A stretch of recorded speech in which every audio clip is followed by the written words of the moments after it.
Solution de la question numéro 37 de la page 203 en ST et STE, donc Sciences et technologies de l'environnement, de quatrième secondaire.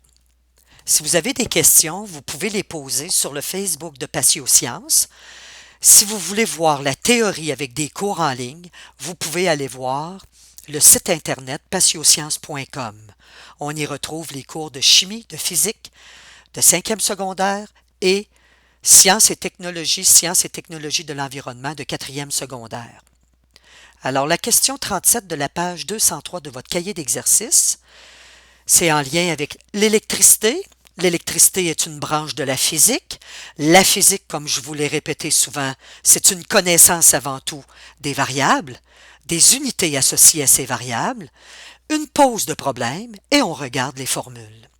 Allons-y. Nous avons un courant, donc l'unité ampère, c'est associé à la variable du courant électrique, l'intensité du courant électrique, qui est de 10 ampères. Ensuite, vous avez une pile, donc ce courant-là sort d'une pile de 12 volts. Alors, l'unité du volt est associée à la tension électrique ou à la différence de potentiel. Alors, elle correspond à 12 volts. On se souvient de l'image que j'avais donnée.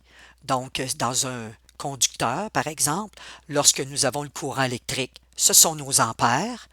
Et donc, c'est nos quantités de charge qui passent par unité de temps. Et lorsque nous avons la différence de potentiel, en fait, c'est comme l'énergie avec laquelle se promènent ces charges-là. Donc, tout simplement. Donc, l'énergie par charge. Alors, on nous demande ici de calculer avec ce qu'on nous a donné. Il nous manque le temps, donc on nous a donné aussi le temps. Donc, la pile fonctionne pendant ce temps-là de 1,5 minutes. On fait attention en physique avec les unités. Donc, ici, ça nous prend des unités du système international pour notre temps. Donc, ça nous prend des secondes.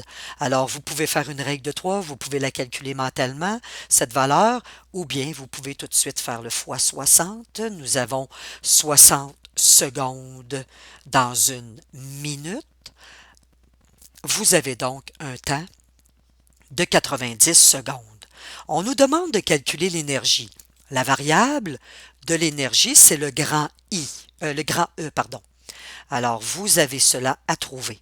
Maintenant, jusqu'à présent, avec ce que vous avez appris dans le cours théorique, vous avez vu la formule suivante de la différence de potentiel, qui était en fait tout simplement de l'énergie qu'ont les charges, donc par charge, donc nos petits coureurs qui circulent, alors ils ont de l'énergie. Et nous avons vu aussi la notion de courant électrique. Nous avions vu que c'était un paquet d'électrons, une quantité de charge, qui passait dans un conducteur par unité de temps.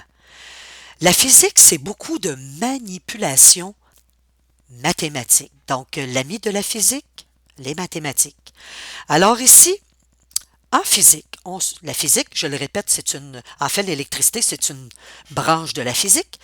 Et en physique, on se pose toujours la question, avec ce que j'ai.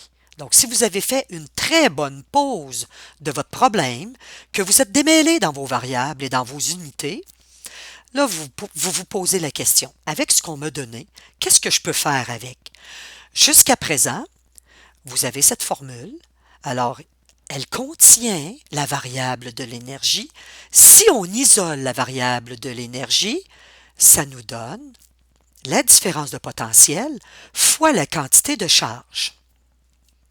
Nous avons la différence de potentiel, on cherche l'énergie, mais nous n'avons pas la quantité de charge. Est-ce possible de la trouver? Si je reviens ici à cette équation qui relie l'intensité du courant avec la quantité de charge et le temps, je peux isoler la quantité de charge qui est égale à I, donc l'intensité du courant, fois le temps, et je peux donc remplacer la variable Q ici par ces deux variables. L'énergie peut se calculer à ce moment-là avec la différence de potentiel qui est multipliée par l'intensité du courant et le temps. Plus tard, vous allez voir, ou même présentement, vous pouvez aller voir sur votre feuille de formule, il existe une autre formule pour calculer l'énergie. Elle relie la puissance que vous n'avez pas encore vue avec le temps, mais si vous regardez un petit peu plus bas, vous avez que la puissance, elle est égale, sur votre feuille de formule, à la différence de potentiel fois l'intensité du courant. Donc, voyez-vous, c'est ça la physique. Donc, on peut s'amuser avec l'algèbre. Alors ici, P, on va le remplacer par UI, et comme par magie, on retrouve la même formule que nous avons ici.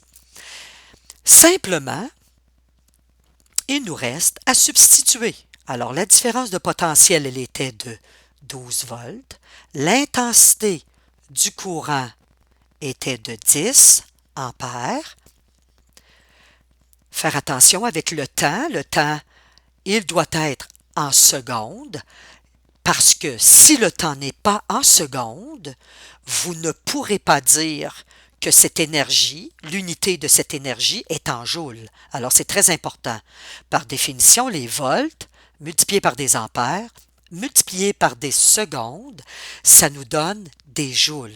Alors, on obtient 10 800 joules. C'est terminé pour la solution de cette question.